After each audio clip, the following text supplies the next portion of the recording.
Iya, sebenarnya begini. Jadi ini kan apa proyek akhir dari jenjang sarjana terapan. Jadi harus ada pembeda dengan apa tugas akhir dari program diploma, ya. Ini. Nah, oleh karena itu betul tadi yang dikatakan Pak Yuli, jadi harus ada analisis, ya. Jadi harus ada analisis dan referensi apa ya, semacam ya sebut saja semacam kerangka teori begitu, ya. Jadi tidak harus tadi ada apa record continuum model macam-macam itu kan teori, tapi apa dipilih yang tepat. Jadi tidak semuanya harus dimasukkan di dalam apa namanya tadi ya, apa kerangka teori, ya. Itu.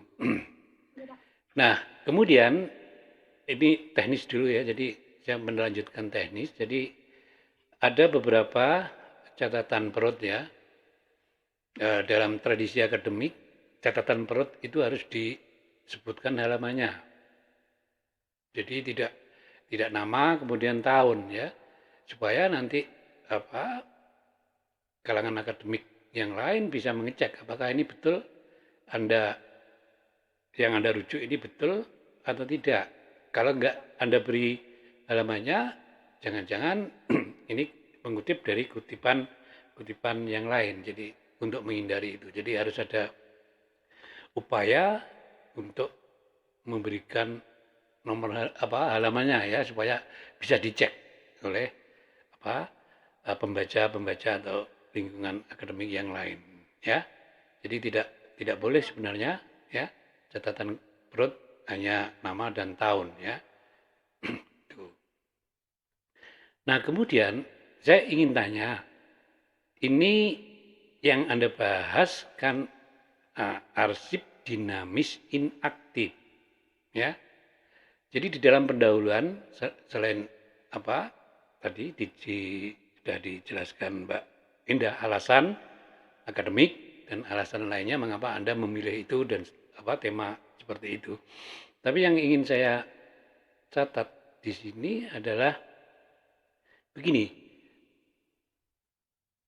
Ini kan sudah tingkat tidak apa di tiga lagi sudah tingkat sarjana. Jadi Anda harus mempunyai banyak referensi. Jadi apa tidak harus hampir semuanya ya, untuk tingkat D3 itu kalau membuat terminologi padahal dia misalnya temanya apa arsip dinamis aktif atau arsip vital itu selalu ada arsip adalah berdasarkan undang-undang dan seterusnya ya. Anda tahu makna arsip di dalam undang-undang itu bermata ganda. Jadi dia bisa mengacu ke apa archive dan record. Kalau Anda mengambil itu dijelaskan dan kemudian didampingi dengan referensi yang lain. Itu banyak referensi mengenai apa arsip dinamis inaktif itu ya. Jadi cobalah apa mengeksplor referensi sebanyak-banyaknya dan itu beberapa bisa diunduh gratis ya. Ini. Oke. Saya menekankan itu karena ini apa program sarjana ya. Jadi harus mengeksplor sebanyak mungkin referensi yang mudah ditemukan. Ya, ini. Ya, Bapak. Kemudian apa yang tema Anda ini arsip inaktif teratur atau tidak teratur? Tidak teratur, Pak. Ya. Kalau tidak teratur, ya, Anda cukup menjelaskan jadi di dalam apa model penataan arsip inaktif itu, ya. Kalau arsipnya teratur, itu bisa menggunakan tadi apa namanya aturan asli dan seterusnya. Tapi kalau tidak teratur itu rekonstruksi, ya. Jadi begitu dijelaskan. Jadi Anda kemudian masuk ke rekonstruksi. Nah, bagaimana model rekonstruksi ini, ya? biasanya lebih ke ini ya, apa subjek ya, permasalahan ya, dikelompok-kelompokkan permasalahan ya. Makanya nanti di dalam proses penataan itu juga ada apa penyusunan skema klasifikasi karena ini arsipnya kacau ya. Itu nanti dijelaskan ya. Itu. Nah, kemudian ini apa namanya? Anda tadi apa diminta untuk membuat proposal ya? Iya, Pak. Proposal penataan arsip inaktif tidak teratur ya. Itu sudah dihitung apa jumlah boxnya ya kan ketika Anda survei kan Anda tahu berapa jumlah total arsip inaktifnya, kemudian berapa jumlah apa namanya boxnya dan lain-lain. Nah di sana itu menggunakan stop map atau kertas roti untuk membungkus. Kalau awalnya itu pakai stop map plastik, Pak. Nah, Kemudian saya ganti pakai kertas kissing itu. kenapa? Alasannya apa? Karena kalau tapi nggak semua arsip ya saya ganti ke kertas kissing. Jadi Ya, menurut saya kalau misalnya disimpan pakai stop map, itu stop mapnya itu nggak cukup Pak dimasuk ke dalam box. iya. Jadi stop map plastiknya itu bisa merusak box arsip juga Pak. Jadi box arsipnya jadi peot-peot gitu. Jadi saya memutuskan untuk saya pakai kertas kissing. Kan bisa diatur. Jadi tiap-tiap box kan bisa diatur asalkan berurutan. Jadi tidak ada pengaruhnya ya. Jadi misalnya satu subjek tertentu itu bisa ditempatkan di 2-3 box. Tidak tidak harus dalam satu subjek satu box. Ya, Oh, begitu. enggak Pak. Saya ya seperti yang Bapak bilang kok. Iya. Iya, saya melakukan seperti itu. Mengapa sampai sampai penuh? Jadi kan bisa Ya, dipisah-pisah. maaf. Nanti itu nanti akan muncul di daftar apa finding aid-nya, daftar arsipnya kan nanti di situ. Iya, Ya. iya, Jadi iya. saya kira tidak penuh sepanjang saudara bisa menempatkan itu secara berurutan di tiap-tiap box itu, ya. Tapi sebenarnya alasan saya pakai stop map plastik itu karena itu sih Pak, stop mapnya itu kan ujung kanan kirinya itu plastik kan agak tebel ya Pak. Jadi Hmm, itu ketika dimasukin itu nusuk ke kardusnya gitu Pak. Jadi hmm, saya tuh takut kalau kardusnya nanti bolong seperti itu Pak karena gitu. dimasukin stop map plastik. Iya, Tapi untuk beberapa yang saya rasa masih banyak space itu saya tetap masukkan seperti itu Pak. iya. Iya.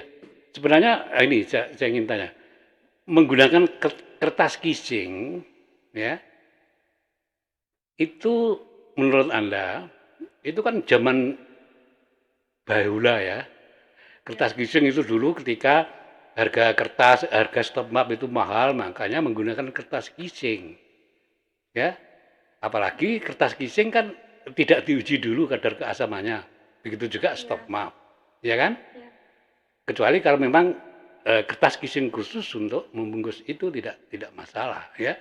Tradisi menggunakan kertas kissing itu sudah terlewatkan ya. Jadi menggunakan stop map, ya. Jadi Gitu Pak. iya. Jadi apa? eh, ya ini sedikit ya. Jadi di apa kebetulan saya pernah jadi supervisor di British Petroleum di itu itu ada stop map plastik yang memang sudah bebas asam ya. Itu diproduksi Bantek ya. Bantek juga memproduksi itu untuk stop map itu. Jadi sudah tidak zamannya lagi menggunakan kertas kissing ya. Ini. Iya baik Pak. Oke. Itu nah, kemudian ini yang terakhir apa namanya? eh, Meningkatkan kesadaran.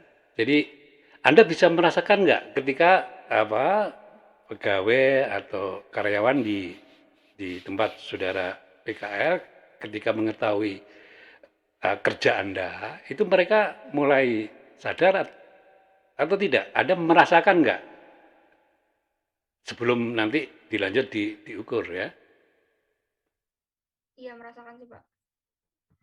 Jadi dari pihak lembaga sendiri tuh senang gitu loh Pak, karena tiba-tiba tuh arsipnya tuh jadi rapi dan mudah dicari gitu Pak. Nah, itu ya nanti begini sebenarnya tadi seperti Bu Indah tadi menanyakan. Jadi itu perlu juga disampaikan mengenai pasca rekonstruksi itu menimbulkan kesadaran bagi karyawan yang mengurusi arsip inaktif itu. Nah, cara mengukurnya bisa dengan wawancara, ya. Jadi bisa menggunakan tadi teknik wawancara untuk mengetahui apa kesadaran dari pegawai yang menangani arsip inaktif itu.